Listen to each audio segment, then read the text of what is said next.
Alright, this is me explaining the Crown of the Cosmos fight to myself.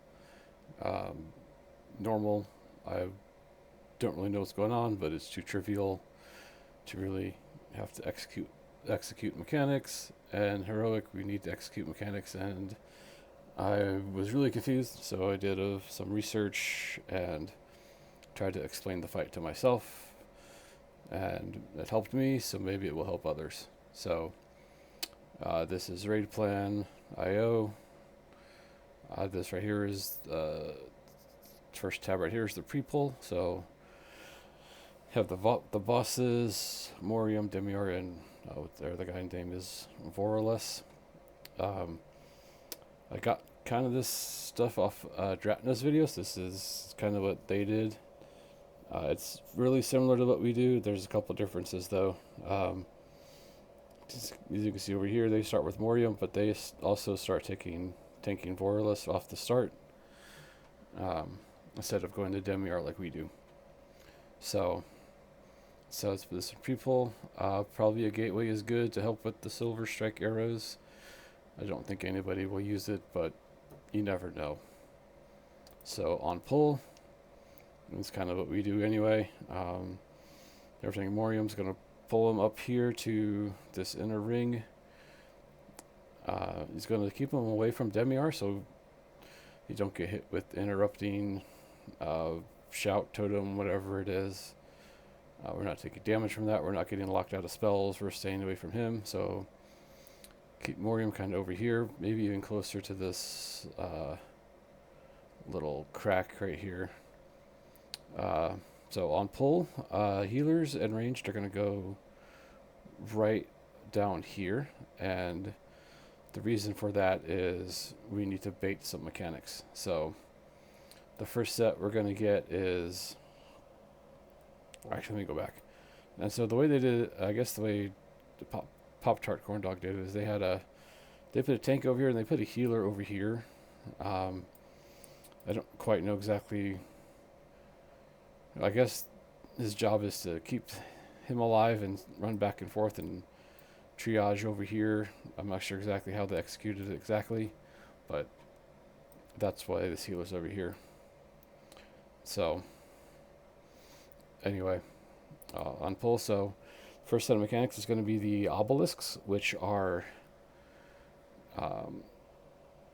basically they're just things you need to shoot off. So the way they work is you need to run the opposite direction or move the opposite direction you want it to fire. So in this example here, if you wanted to fire up through the platform right here, if you have the obelisk, you need to run that way. And then you kind of think like you're drawing back a bowstring on a bow, shooting an arrow. You draw it back and then it fires off in this direction of this white arrow here. And I think pretty soon after that, we're going to get our first Void Expulsion. And with all the healers enraged back over here, it should be baited correctly. And these puddles get pretty big, so baiting them is pretty significant.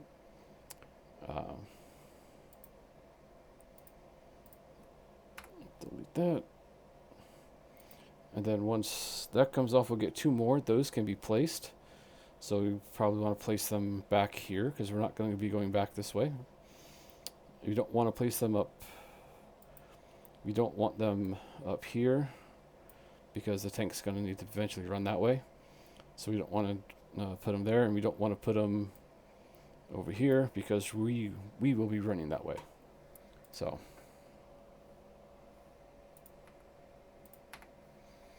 and once those get dropped off, I think, this is my opinion, but I think the best thing to do is for ranged and healers to rotate back around behind the boss here.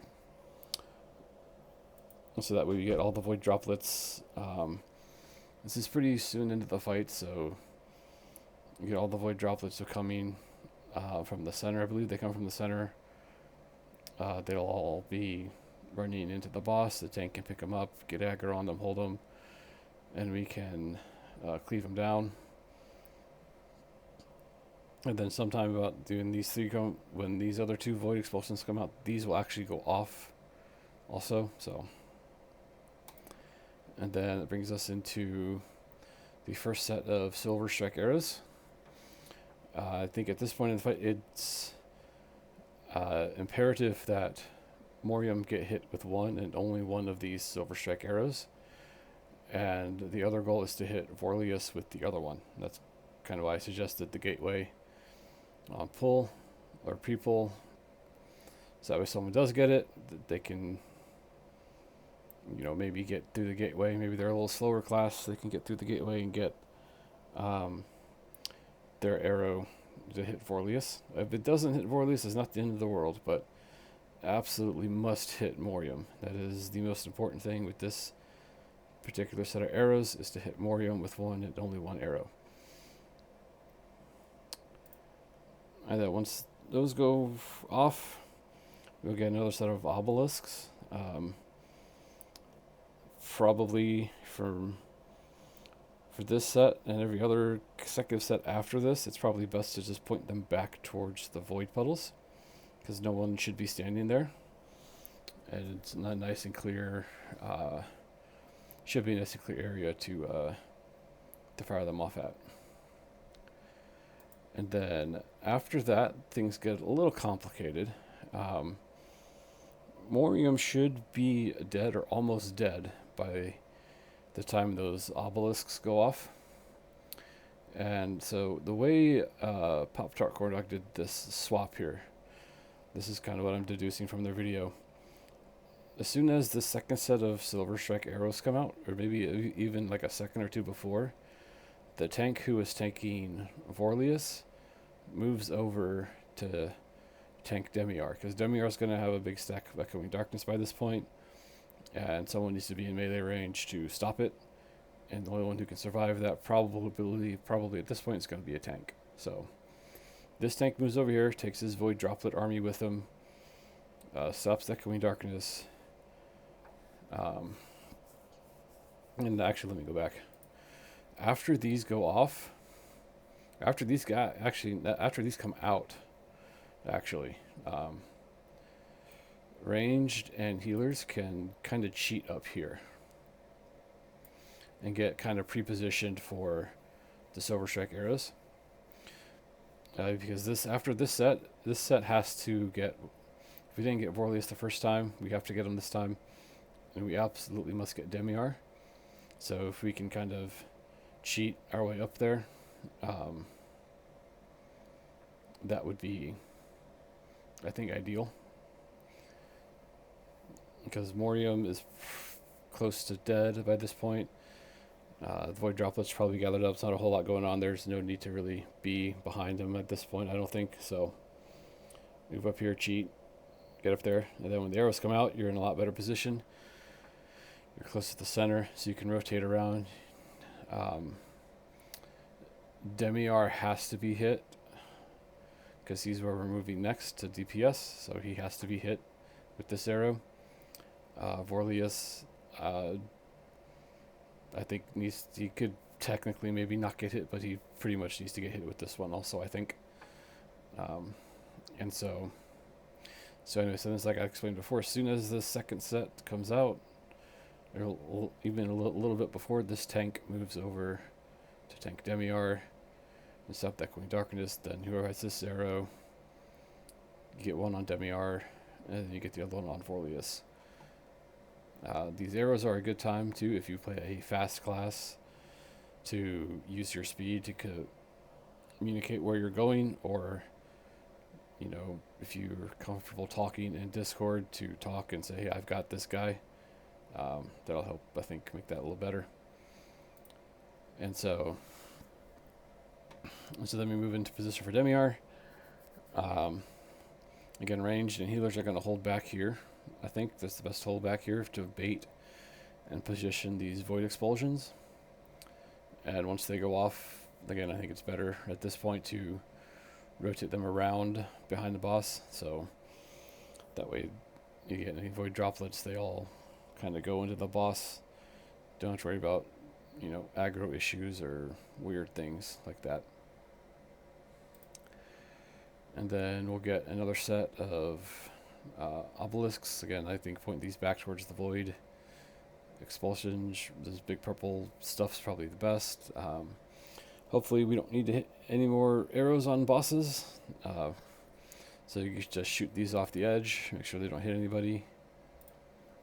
And then once Demiar dies, everybody moves over to Vorlius. At this point, tank over here has a big void droplet army. The tank from Demiar probably has at least a few void droplets left. They're all moving over here. And they'll drop them here. He should die pretty quickly. Yet again, ranged. I think you hold back here to bait the void expulsions. Make sure they are in a good position. This should be the last set we get. I don't think we'll get another one. Or I don't. And I think if we do, we'll be in the enrage and probably dying anyway. So, and then once they get dropped off, you can. Don't know if we technically need to move back behind the boss because he'll be dying pretty quickly with all the void droplets on him. But anyway, he dies, and then we go to the intermission, which I'm not going to explain because I think it's pretty straightforward. You get hit by every other arrow. There's 5 of them, so first, third, fifth, second, fourth, or ignore them if you're a Death Knight, apparently. Whatever. So anyway, so when we get to phase 2, we get a Rift Simulacrum, which I've going to use a skull icon for because this site doesn't have an icon for it. And then Alleria is going to be up here.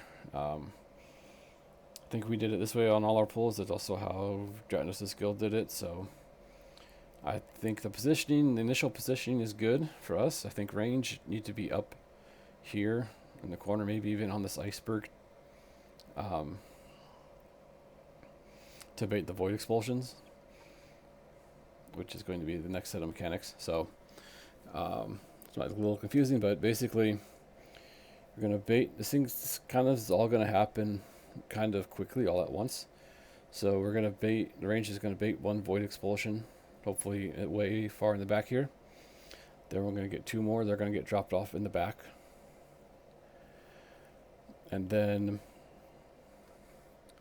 Alleria is going to do her Call Up the Void. It's going to spawn the ads, they're going to get gripped, and they're going to probably be about where the X marker is. And then after the ads, they're going to get the Ranger's Captain's mark. It's going to go out onto players. And I guess the way this works is it ricochets between players. So I guess the idea maybe was if where the ad spawn, if you get like 3 ads, you get I think 4 players with the arrow. You can make a pattern and ricochet the arrow through all the ads. In practice, there's not enough time to do that, and there's too much visual noise in the fight to really make that off. So make out who's who. So I think the strategy Dratnos kind of suggested was, which I think is probably the easiest one to execute, is you give the ads in onto Alleria, you DPS them down, cleave them down, and then as soon as the Ranger's Captain mark comes out, who's ever tanking Alleria moves her along the edge here back to generate space so that the players can see the arrows more clearly. And whoever has the Ranger's Captain's mark is going to probably go to the other side of the ads here. So that way the arrow hopefully will go through the ads. And then the other players who have it can kind of stand off, maybe to the sides. Basically, I think the goal is with the Ranger's Captain mark is to make sure that if you have the mark, you also have a target that is glowy, that is white and glowy, because that means the arrow will go through it and they will die. And then once the arrows go off is when you get the tank swap. But before I go that, also players need to stand in these arrows, because if you have this debuff, I think everybody will have it, at least 1 stack of it. Getting hit by the arrows in this phase will remove this debuff. So you'll probably want to get hit with it at least every time it goes off. Right, and then after that, after the arrows go off is the tank swap, and then we swap. And then We'll get another set of void expulsions, which will be baited. The rain should be baited back here along the edge and dropped off. After these go out, the tank needs to move the simulacrum along the edge here, so we have more space. We're going to get more Rangers Captain's marks. These can be used to get down ads we didn't get down before, or players can again use them to clear their own debuffs if they have it. Hopefully if there are ads still up in this phase, I guess there is a certain sweet spot where they will not empower each other or the Rift Simulacrum. I think it's about 30 yards or so. This kind of sweet spot there. But that's why we want to make sure we hit them with the first, when Alleria is out there, then they're not up, so that way they don't get empowered and start killing us. And so that's kind of this phase, basically, is going to be alternating between Alleria and the Rift Simulacrum. At least the way we're doing it, when Alleria is on the outside, is when the ads are going to get spawned. They're going to get gripped in. And then the tank's going to be kind of continually rotating around the edge here, giving us enough space from the void expulsions, because these puddles get really, really big. I think Dratinus' guild got like 4 of them off, 4 sets of these before they ran out of room on this platform, or this section, this pizza slice here. And then when they had to cross over, crossing over can be done. I think it's the way you want to make sure that these last 2 void expulsions that get dropped off, because they go off at the same time, they do a lot of damage. You want to make sure that they have gone off, or they won't go off for a while, so that the raid can get across and everybody can get stabilized before and get a lot of damage before they take too much damage. And so that's kind of that phase. Generally speaking, whenever you swap, the Rift Simulacrum should have a shield, and so the DPS will want to swap and break that shield. Except for maybe the end of the fight, when Alleria has low health, like maybe less than 10%, it might be better to just focus Alleria, because since they still share health, if you can get the health of the simulacrum to 0, it will die even if it has a shield. So like if the swap comes out and the simulacrum's at 6% and gets a shield, it's probably better for us to just focus Alleria, or even not swap and just focus Alleria, so that way hitting her will bring down the health of the simulacrum and it will die. And then we can go to phase 3. Again, I didn't do the intermission, but basically we want to be closest to the back side of the orb wall as possible, basically. It's kind of what you want to do. Making sure you get... I think you still need to get hit with arrows in this phase, I'm not sure, but it didn't seem super hard. But then we get into phase 3, which mechanically I think is fairly easy. Maybe not so much easy, maybe not easy from a healing perspective or DPS perspective, but it's mechanically, I think it's the easier one, in my opinion. But so as soon as the phase starts, we're going to get a cast called Aspect of the End, and that's the thing where we have to break. You get 3 rings, and you have to break them. So probably I think the best way to do this, once we get over here, is to break 2 of them instantly. We'll probably have to use a healing cooldown like Trank, or I don't know, Revival or something. I don't know. Healers, I guess we'll probably have to figure that out with the healers, or if you want to use Spirit Link Totem or something, or Divine Hymn. That would be a good time to use that. So we're gonna break 2 of them. Then we're going to get Obelisk. I think we get 3 of them. Or Dratinus' guild got 3 of them, so I put 3 of them up here. I don't know if we'll get 3, but... And then once these come out, we're all going to move... The whole raid's going to move that way. And then the Obelisk people are going to stop a little bit short outside of wherever the raid is. And that will be the final break. of the what is it called? Aspect of the end of the circles. And soon after that, we're going to get another set of obelisks. Again, it's going to be the same thing. We're going to just move to the right here, or counterclockwise. And the obelisk people are going to stop a little bit short of the raid group, so maybe like right here. And then those are going to go off. And then we should have a little bit of time to stabilize after all that.